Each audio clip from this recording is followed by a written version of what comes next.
په قرآن شریف کې رب العالمین یو واقع ذکر کوي.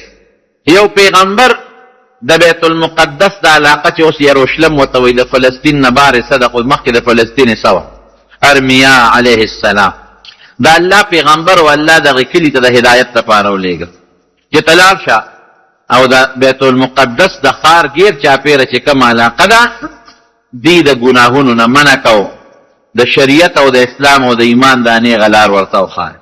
وایي خدایه زه خو بېوسه یم او بېڅوک یم طاقت مې نشته زما خبره به یا مني یا به نه مني الله ورته حکم وکړه زه دې ملګری او ستا په زړه کې داسې خبرې اچوم چې د انسان په زړه به اثر کوي او نیغ د دې کلي بادشاه له ورشه هغه له دعوت ورکړه لکه څنګه چې الله موسی علیه السلام او د هغه ورور هارون علیه السلام راولېږل وی نیغ به فرعون ته ځي او فرعون له به دعوت ورکوي.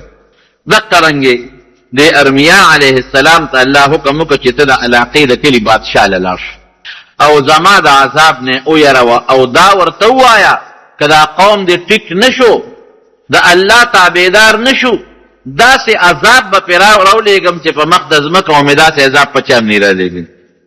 رومو پیغمبران رحم دلی حضرت ارمیا علیه السلام چې دا خبره واورېده هغه ته خو پته وه چې دا قوم چېرته زما خبره مني یو کس دوه کو مني او به مني اکثر خو یې نه مني دا به تباه شي.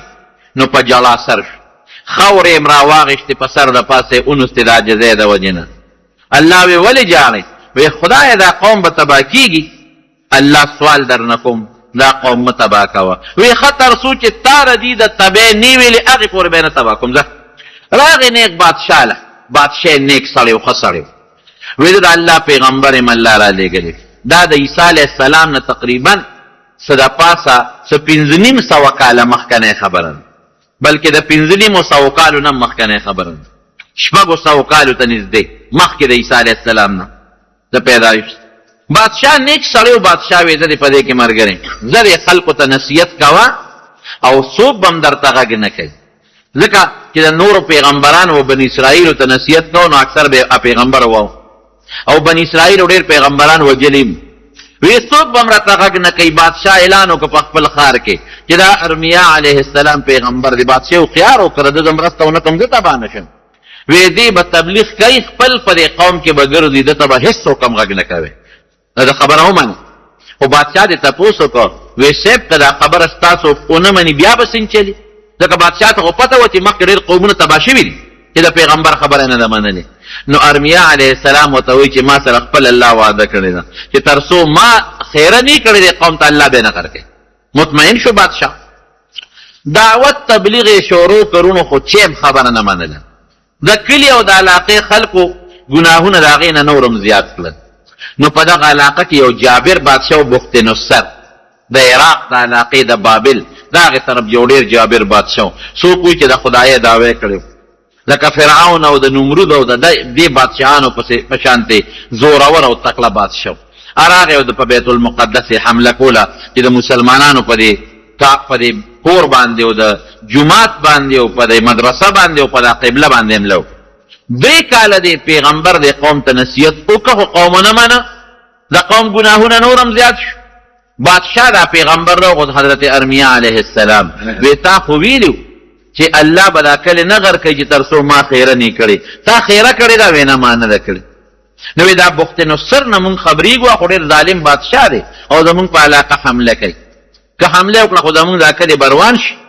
الله ته رجوع کړه پیغمبر وی یا الله تا خو ما سره وعده کړې ده او دا خو بخت نصر را روان دی وی زما وعده په وعده ده تر څو چې تا دې قوم ته خیره نه کړې هغې پورې به یې نه غر کوم. وی خدای نو زه خو ورته خیره نه کوم زه خو ورته دعا کوم چې خدای ته ورته هدایت وکړي.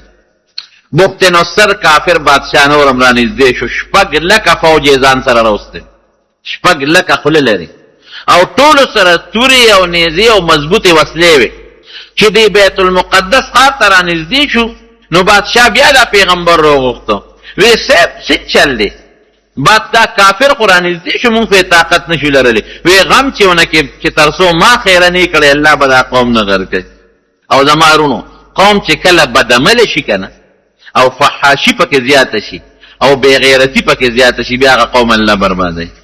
زه کله کله اوس ویرېږم په دې خپل ملک باندې او په دې مسلمانانو یریږم. ولې؟ ځکه چې بې غیرتي او بې حیایي ډېره زیاته شوې ده، هم په ښځو کې، هم په سړو کې، هم په کورونو کې، هم په بازارونو کې. او د بې حیایه سامان زیات شوی دی، ټي ویګان او وي سي آرونه او ډیشونه او کیبلونه او نن سبا د موبایل دا نخرې پخرې د بې حیایه او نري جامې او یعنې قسم قسم د بې حیایه او د فحاشۍ سامان زیات شوی دی. په ښاریو کې او په کلو کې او کور او بار بې حیایي او بې غیرتي زیاته شوې ده. الله دې رحم وکړي. او ورونو ګورې بیا د نبي علیه السلام مبارک وینا ده چې عذاب بیا د سیل مې په ټولو راځي، په نیکانو هم راځي او په ګناهګارو هم راځي. بیا چې کم خلک پاسي چې نیکان یې ښه به پاسي او چې بدان یې بد به پاسي. نو بادشاه چې دی راغوښته ده ورته وویل فکر مه کوه، ما خیره نه ده کړې او زه خیره دې قوم ته کوم هم نه. بادشاه مطمئن دی. دا ارمیا علیه السلام د هغه کلي په دیوال د جومات په دیوال ناست، فرشته وله د انسان په شکل راغله. هغه فرشته چې د انسان په شکل کې او ورته وی د الله پیغمبر دی یو مسلې تپوس ته نه کوم. وی چې یو سړی یو قوم سره ښه کوي، ډېرې ښېګړې ورسره کوي، او هغه قوم د هغه سړي ناشکري کوي او هغه سړي ته کنځل کوي، د هغه خبره نه مني، نه دا سړی به څه کوي. ارمیا علیه السلام خو به پوه نه شو، هغه خو دا سړی دی، حالانکې فرشته ورته وی خیر دی، ښه دی ورسره کوي، بد دی ورسره نه کوي. دا فرشته لاړ، سبا له بیا راغی، یو دوه درې ورځې پس بیا راغی د انسان په شکل. وی صاحب زه هغه بله ورځنۍ کس یم. وی چې یو سړی یو قوم سره ښېګړې کوي، یو ښه ورسره کوي، ډوډۍ هم ورکوي، یو جامه هم ورکوي، یو احسانات ورسره کوي، او هغه قوم د هغه سړي ناشکري کوي او کنځل ورپسې کوي او خبره یې نه مني، دا سړی به څه کوي؟ وی خیر د صلې رحمي دې ورسره کوي او ښېګړه دې ورسره کوي، بد دې ورته نه رسوي. بیا هغه فرشته لاړه، څو ورځې پس بیا راله او دی د بیت المقدس د جومات په دیوال ناست دی. وی صاحب زه هغه بله ورځنۍ سړی یم چې هغه دوه ځله مې درنه تپوس کوم. بیا څنګه رالې؟ وی صاحب هغې قوم خو ډېر لوی ظلم شروع کړی دی ما سره، سړي سره چې ما تپوس کوم. سړی هغه قوم سره ښېګړې هم کوي، ډوډۍ هم ورکوي، حفاظت یې هم کوي، عزت یې هم کوي، خیر ورته رسوي، او قوم یې ناشکري هم کوي، او اوس هغه سړي پسې ډېر زیات ظلم هم کوي او داسې خبرې کوي د هغه سړي په حق کې چې دی تا ته نشم ویلی. نو وی ما له سره رالې؟ وی صاحب دې قوم ته خیره وکړه. سړی ته ډېر زیات تنګ دی. وی نه زه خو خیره نه کوم. وی صاحب داسې وایه که زما خبره رښتیا او دا قوم ګناهګار نو خیره ورته وکړه، او که قوم ګناهګار نه مه کوه ورته. ارمیا علیه السلام خو ګمان ده وکړه چې دا به چېرته یو قوم یو سړی به نو ورته وی ښه. وی یا الله، وی که د دې سړي دا خبره حقیقت او دا قوم په حقیقت کې داسې خراب قومي نو خدای ته تباه کړه، او که قوم خراب نی خي او دا سړی ورسره ظلم کوي نو بیا خدای دا قوم مه تباه کوه. سړی خو لاړ، فرشته لاړه، چې فرشته لاړه دی کې بخت نصر راورسېد په بیت المقدس بس حمله کوي، فوجونه یې ته ګیر چاپېره تاو کړه. بادشاه بیا دې راوغوښته، د الله پیغمبره څو شوه خو دا دې حمله کوي، ته خو ما سره الله وعده کړې ده.